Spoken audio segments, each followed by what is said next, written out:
Jangan sekarang. 700 tahun yang lalu. Ya, kira-kira 700 tahun yang lalu. Ditanya Ibn Hajar Al-Haytami tentang hukum orang yang naik mimbar sedangkan dia nggak tahu hadis sahih sama dhaif. Dia nggak paham mana hadis sahih, mana hadis dhaif.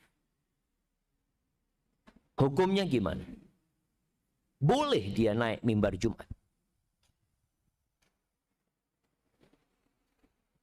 Kata beliau, kalau orang itu mengambil hadis dari kitab yang mu'tabar seperti Sahih Bukhari, dia ngambil hadisnya dari kitab-kitab yang sahih, maka nggak apa-apa. Artinya dia walaupun tidak tahu hadis sahih sama dhaif, tapi dia tahu tempatnya hadis sahih dan tempatnya hadis dhaif.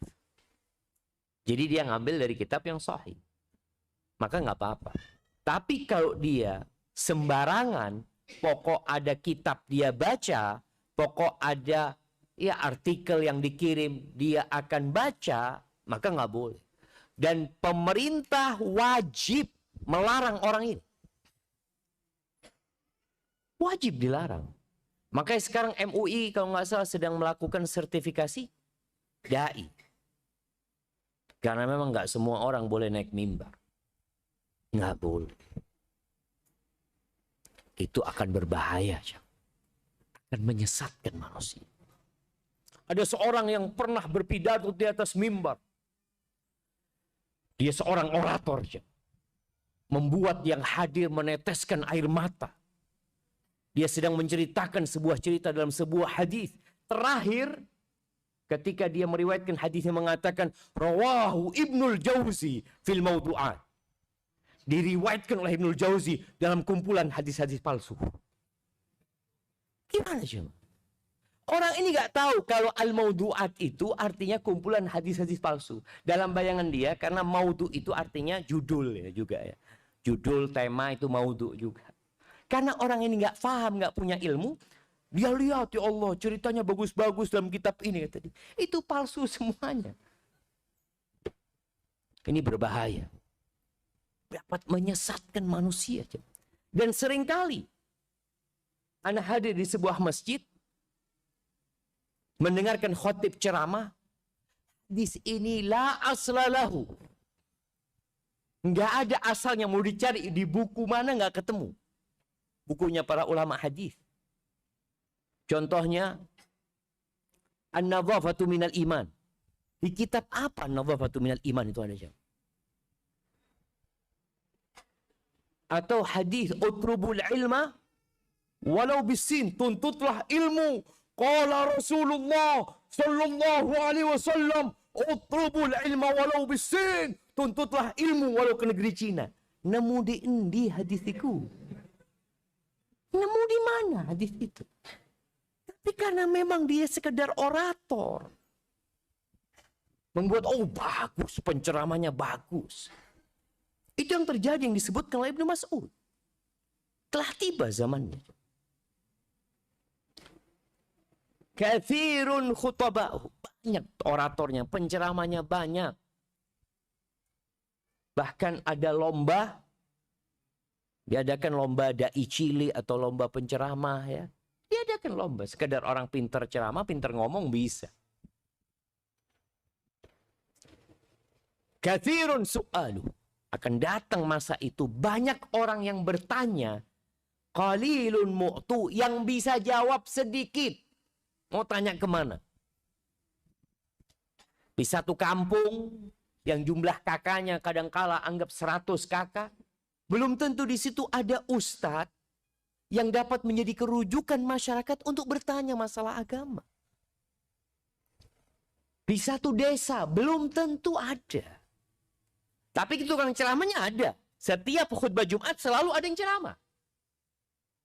Tapi apakah yang naik mimbar Jumat itu bisa dimintain fatwa untuk ditanya masalah agama? Kira-kira tidak. Pernah di satu tempat, waktu itu kita masih mondok ya. Di Bondowoso. Ada satu daerah. Ada pondok di sana. Anak heran ya. Orang-orang itu mandi di sungai telanjang, kok yang ngerti agama tidak melarang gitu. Hanya kita tanya sama ada satu orang, satu kawan itu jualan baju di sana. Ana tanya, kok nggak datang kepada gurunya, ustadznya yang ada di sini tadi? Ana pernah sudah ustadz. Ana sudah pernah. Ana datang ke pondok itu, ketemu sama ustadznya. Ana tanya, hukumnya mandi telanjang kayak gini gimana Pak? Apa ada khilaf di antara para ulama? Apakah ada khilaf mandi di sungai telanjang? Khilaf bainar ulama, ada yang membolehkan, ada yang enggak. Di pinggir jalan nggak ada. Terus kenapa kok nggak dilarang? Ya apa? Susah menghadapi masyarakat.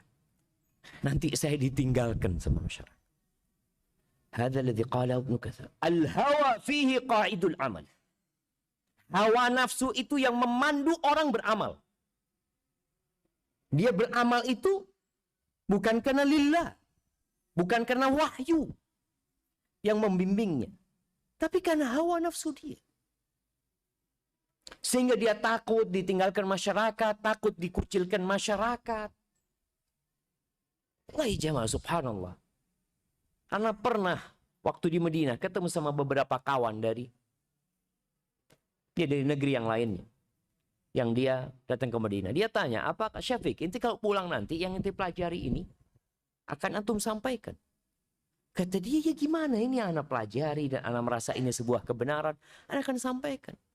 Loh antum akan ditinggal ke masyarakat. Anak tanya, kalau antum gimana? Ya kita lihat gimana masyarakatnya. Ini yang dikatakan Ibnu Mas'ud. Al-hawa fihi qa'idul amal. Hawa nafsu itu yang memandu amalan. Dilihat. Bukan dia mewarnai, bukan dia memperbaiki, tapi dia ikut dengan warna yang ada. I'lamu. Kata Abdul bin Mas'ud mengatakan, I'lamu anna husnal hadi fi akhir zaman khairun min ba'dil amal. Ketahuilah bahwasanya jalan yang baik. Artinya antum mengikuti jalan yang soleh. Ya pokok ikut aja. Itu lebih baik daripada sebagian amal. Mungkin ada orang yang amalnya nggak banyak, tapi dia berusaha untuk mengikuti petunjuk Nabi SAW. Itu lebih baik dari sebagian amal. Maka jangan salah mengikuti petunjuk. Mengikuti cara beribadah. Cara beragama. Kita lihat orang punya banyak cara beragama. Sehingga kita lihat macam-macam kelompok yang ada.